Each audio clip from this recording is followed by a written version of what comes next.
sequenziale. Right, what I've decided to do is George Orwell came to Wigan for his book. He came because it was really a microcosm of the industrial north.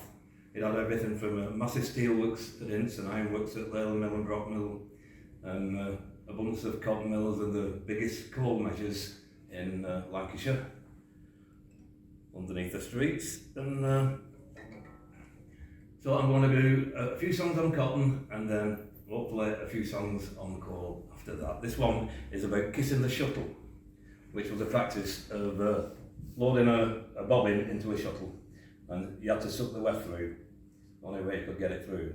And the weft was coated with sizes and insecticides, caused mouth cancers. It also was a vehicle for scarlet fever. The cotton fibres called barsinosis or brown lung, so it was a kiss of death, what they called it in America. But this is a comical song about the interaction between a weaver and a tackler.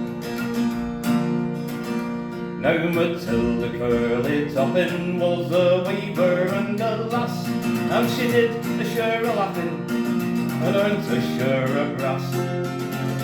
Well, she'd kissed a share of shuttles too, but if that no would let her, I'd rather pass the time away kissing someone better. Now Matilda had a tackler, it getting fine and free, with Tommy Curly-Toppin, and he kept her in his lee. Well, that fella fairly pestered her, he blighted all the days, and she had getting tired of his slimy little ways. Matilda Curly-Toppin was a waver and a lass, and she did the share of laughing, earned the share of brass. And she kissed the share of shuttles too, but if that no one let her, well, I'd rather pass the time away kissing someone better. She couldn't budge an inch, it was always at her heels, following a brick factory and going for her meals. One day when she was fetching a new shuttle from his bench, he looked at her, Matilda, that's a greatly pretty wench. I cannot stand to see thee kissing shuttles all day life, and if I was to ask you, would you come and be my wife? You could give me all your kisses, cause I'm sure there's many left, and I'll make a patent finger me for sucking up your weft. Matilda Curly-Toppin was a waver and a lass, and she did the share of laughing, and she earned the share of brass.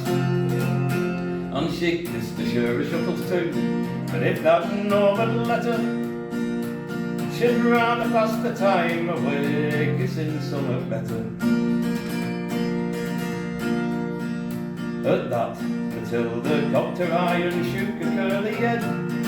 Then she'd give a little smile and shook her head and said, you see, I'm very flattered with all your promises and vows, but yet I cannot marry thee, cause you're so bloody proud.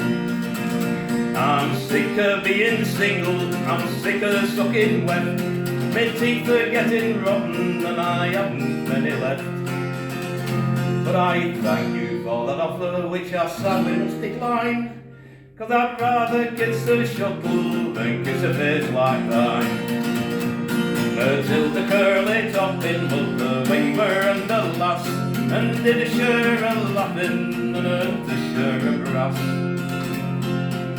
She kissed the share of shuttles too, but if that no would let her, she'd rather pass the time away just kissing someone better.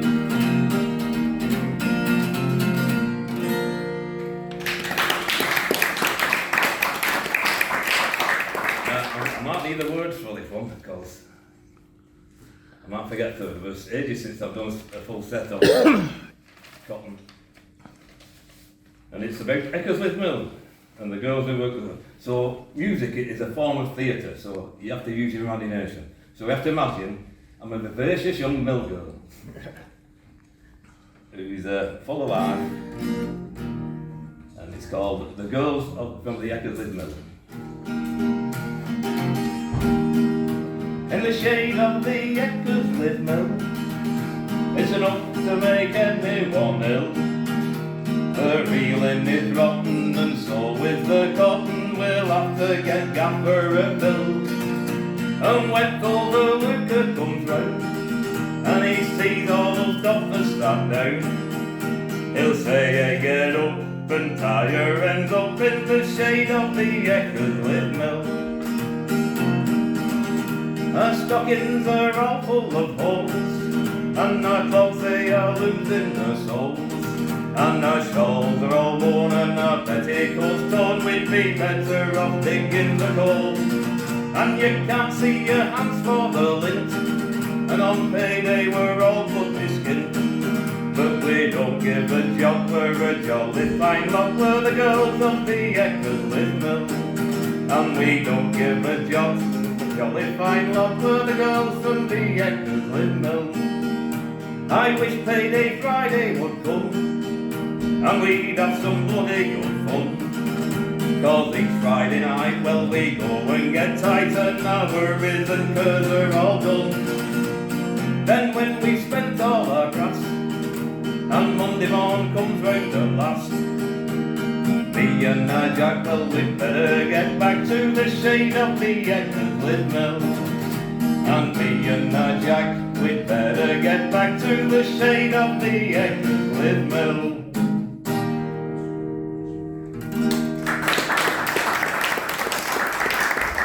That's the last art of the week at Cotton. This is one from the Cotton family, and it's the disperse side. I'm a forloom weaver, as many one knows. I've no tate and I've worn out my clothes. Me clogs are both rotten and stockings I've none, and they'd hardly give me tuppence for all I've geet on. How Billy a Bent has been telling me long, we mun have had better times if that ere held me tongue. Well, he held me tongue till I near lost me breath, and I feel in me heart as I'll soon clem to death. We hung on for 6 weeks, thought each day were the last. We tarried and we shifted, and now we're quite fast. We lived upon nettles when nettles were good, and Waterloo porridge were best of us food. Now our Margaret declares if it close to put on, off she'd go to London and see the great ones. And if things didn't alter when there she had been, she reckons she'd faint with blood up to thing. I'm a forloom weaver, as many a man knows. I've no tate and I've worn out my clothes. My clogs are both gone and I've no loot weave on. And I've woven mysel to the parish. I have woven mysel to the parish. I've just woven mysel to the parish. The forloom weaver.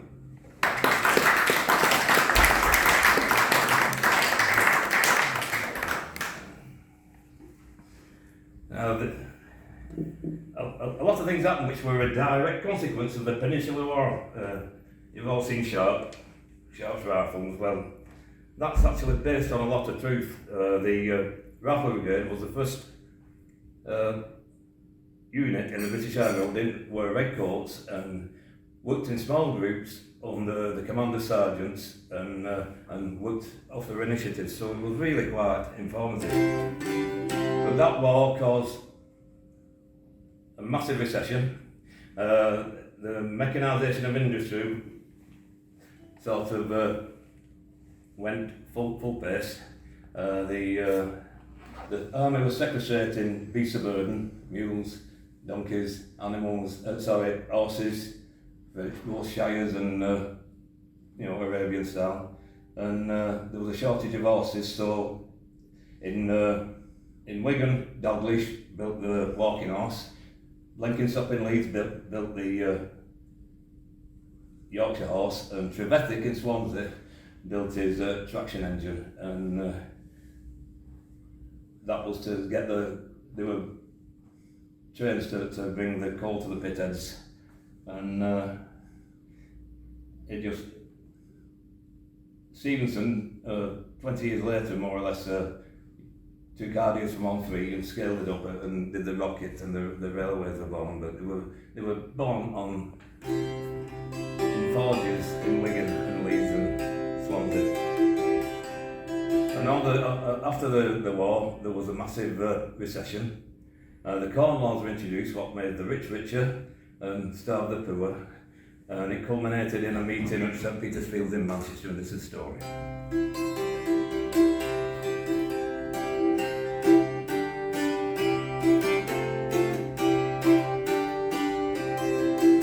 At Peter's Fields in Manchester, the year 1819, the cotton folk of Lancashire and protest did combine. The corn was brought a crippling tax, and the price of food in near broke folks' backs. And it set a leak to the smouldering flax, and it bristled many a spine. Salute once more the men of yore who were to conscience true, and they give the blood for the common good on field of Peterloo. The 18th day of August brought a sound of marching feet. Workers 50,000 strong from Peter's Field did meet. In Mount Street from an upstairs room, the magistrates looked down with gloom, and cursed this rabble of the loom, vengeance they thought was sweet. Salute once more the men of yore who were to conscience true, who give the blood for the common good on field of Peterloo. Then the riot act was gabbled out at Parson Hayes' command. This here Rochdale vicar made with richest living in land, but folk at meeting never knew of a riot act till the bugle blew, and the mounted yeomen come in view with sabres in their hands. These soldiers mowed folk down like flies, their sabres dripped with blood. They gone not a man or a woman's prize, but pierced them where they stood.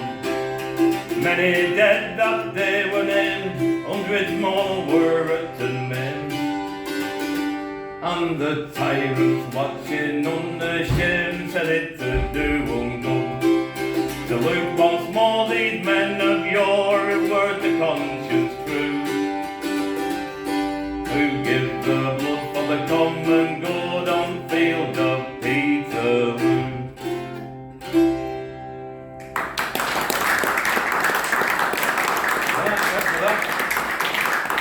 I'll be able to do a few bit songs for you after. Yeah, just a Ken Sky.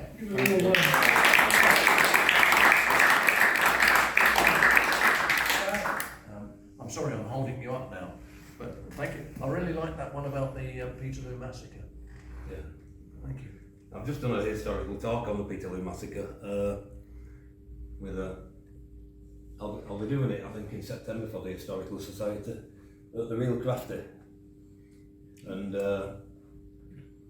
through the medium of historical narrative, dialect poetry and folk song, and with a PowerPoint presentation as well. So I'm looking forward to doing that. I think I'll be doing that, but I'm down for doing a talk, and that's one I've just put together. And the tale about the smoking, it really got to me. I won't go and do this, but it is mine related. And it was written by Ted Edwards, who was born in the 30s. And it was an amazing folk sing. He buried him actually last June, just gone.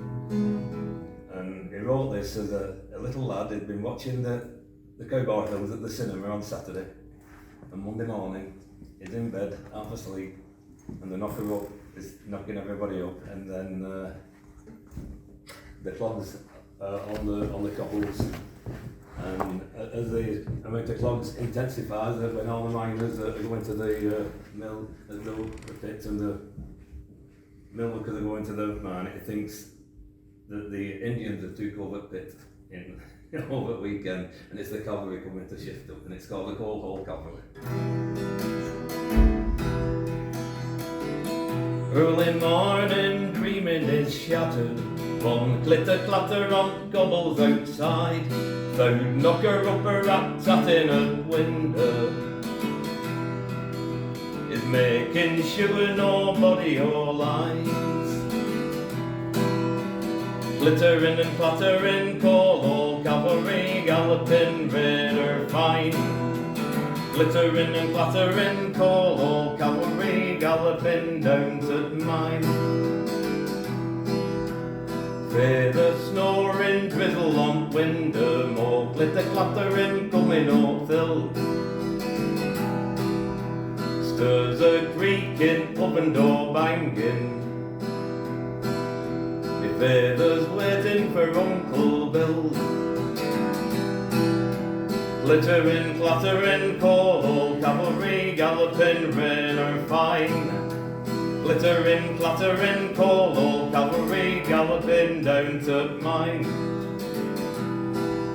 Me mum, she's filling his bottle with water. Clatter, glitter, clatter, and rattle on latch. There's clogs on lobby and talking quiet, and their argument toss about Sunday's match. Glittering, clattering, Coal Hall Cavalry, galloping rain or fine. Glittering and clattering, Coal Hall Cavalry, galloping down to mine. Come on, Billy lad, best be going. Clatter, glitter, clatter, and the front door bangs. Going down to the mucky out coal pit, here bit out and snapped in clang. Glittering, clattering, Coal Hall Cavalry, galloping rain or fine. Glittering, clattering, Coal Hall Cavalry, galloping down to mine. Hooters blowing its sound of victory.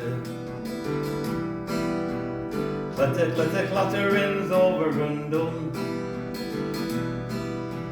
All is quiet now, sleep is coming. Yeah, I wish I were a collier, it must be fun.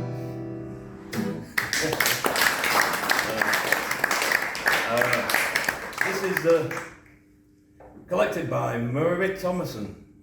She was a writer, poet, and amateur historian from Lee, and she was born in 1862, died in 1930.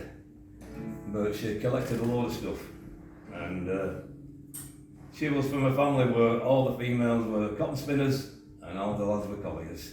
And it was the same for my family in schools. All the lads went down the pits and all the girls went into the milk. And this probably dates back to around about 1846, because when they brought the women and kids out of the pit and took the kids out at mill, profits were already obscenely high, but they weren't as obscenely high as they used to be. So they started doing pay cuts, and that was twofold. The pay cuts increased the profits, plus it forced strikes and allowed them to bring cheap labour from Ireland, because there were thousands of people coming over to England and other parts of America and that to escape the famine. That's why I've got a name Scally, that's common in Westmeath and Roscommon. And very proud of the legacy of the people who came over and made lives. So this is about a strike in Lee in the 1840s. Come Murray, put me picklogs by from jacket, shake the dust. We've gone on strike for 10% and 10%. Sorry about that, take two. Come Murray, put me picklogs by from jacket, shake the dust. We've gone on strike for 10%, we'll get it last I trust. There's nothing warms our home so well as the great lit fire of coal. But it's much as collier lads can do to keep body with the soul. We've gone on strike for 10%, we're not downhearted yet. We've gone on strike for 10% and 10% we'll get. Don't bother making food for me, just the yours enough. If thee and he get decent meals, I'll put up with rough. And cheer up me bonny lass and little Joe, don't fret. Yon hobby horse as I promised thee, when strike is all I'll get. We've gone on strike for 10%, we're not downhearted yet. We've gone on strike for 10% and 10% we'll get. Now I've had hard work to round me up, but now I feel so low. The gaffers want us back a pit and back where we'll go. I've been on strike for many a week, this time we're staying out. And little Joe mun understand it's not his father's fault. We've gone on strike for 10%, we're not downhearted yet. We've gone on strike for 10% and 10% we'll get.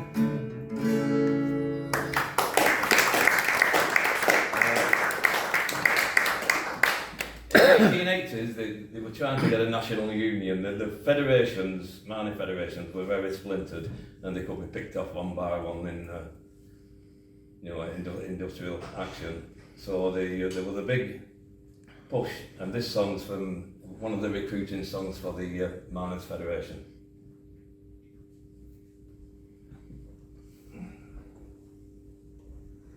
Don't you think they're making you a gift? For they'll pay you bloody pittance for a shift. And while you're sweating out your soul for every ton of coal, there's 2 ton of dirt and rock you have to shift.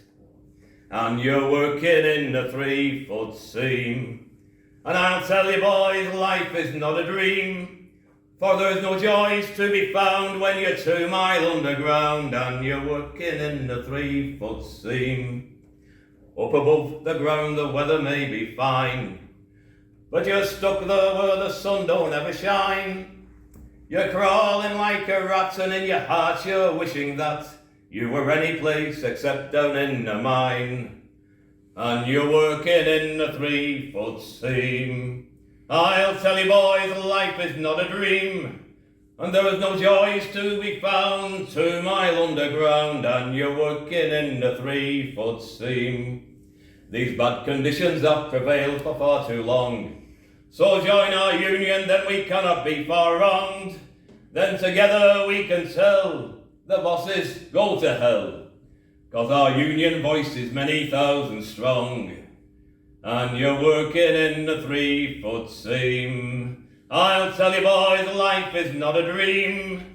There's no joys to be found 2 mile underground, and you're working in a 3-foot seam. Thank you very much. I'm going to do a song from County Durham now. It could have been from anywhere. It could have been from Goldburn. It could have been from Blockface in St Helens. It could have been from Granthorpe, any of the Yorkshire villages. But it came from one of the Durham villages. I can't remember which one.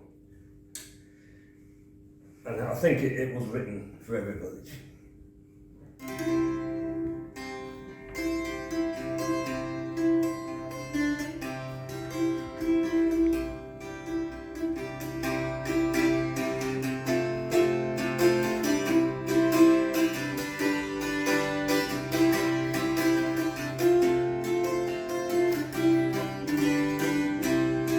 There'll be tears in the eyes of the weak, and in the eyes of the more strong-hearted.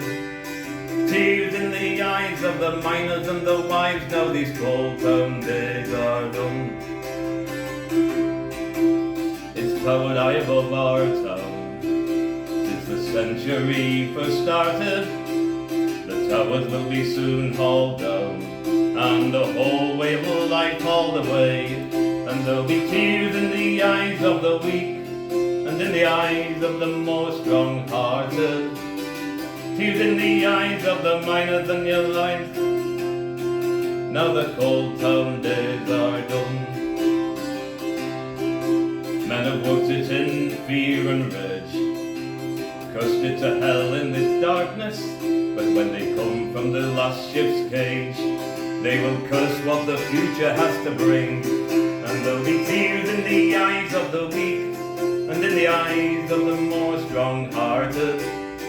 Tears in the eyes of the miners and the wise. Now the cold town days are done. And the fight between a mine and a man, the lives and blood that it's cost us, should never be lost or won, because the powers that be rule the day. And there'll be tears in the eyes of the weak, and in the eyes of the more strong-hearted. Tears in the eyes of the miners and the wise. Now the cold town days are done. There'll be tears in the eyes of the weak, in the eyes of the more strong-hearted. Tears in the eyes of the miners and the wise. Now the cold town days are done.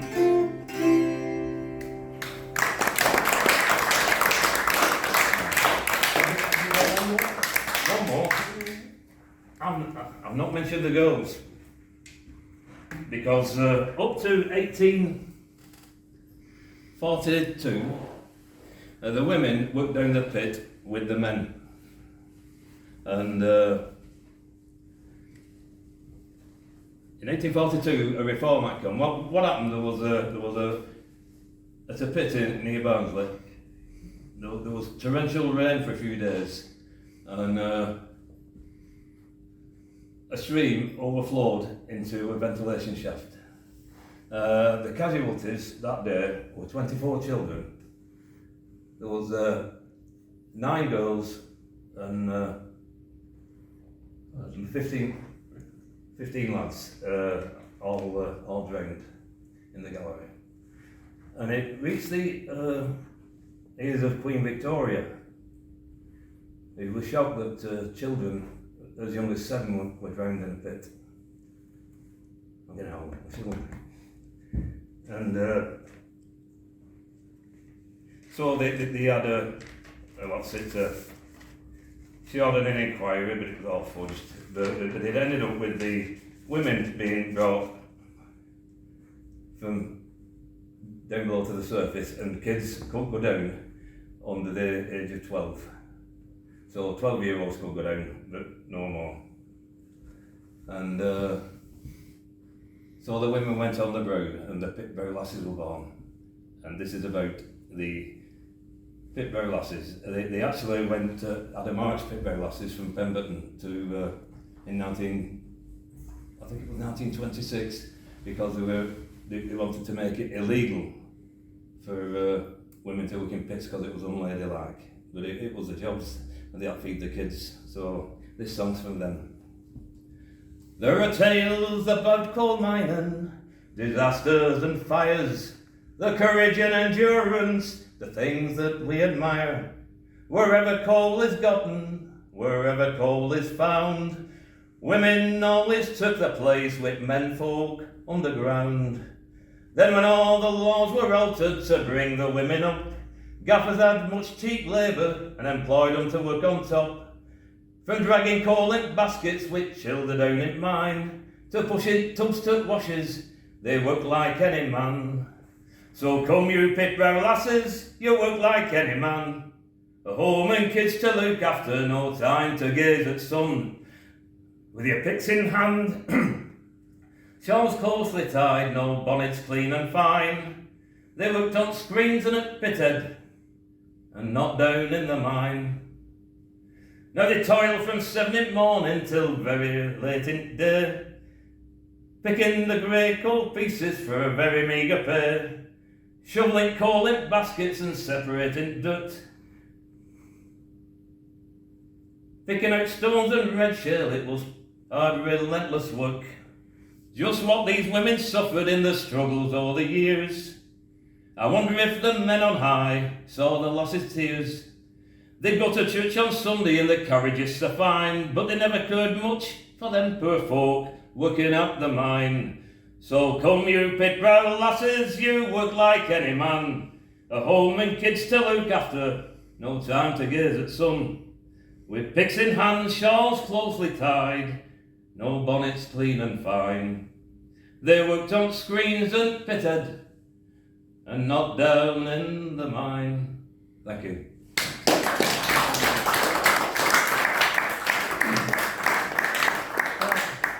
Thanks to Ken. Yeah, great that Ken. Yeah, I'm all emotional too, I don't know what to do with bits there. Yeah, thanks to Les, Quentin and Richard. Yeah, for today's afternoon. Yeah, I think it's been a superb afternoon. Thank you. And thank you for coming. Without you, this wouldn't happen. So thank you very much. Yeah, see you all in the next one. I think it'll be on the Day of the Diggers. Yeah, okay, thank you very much.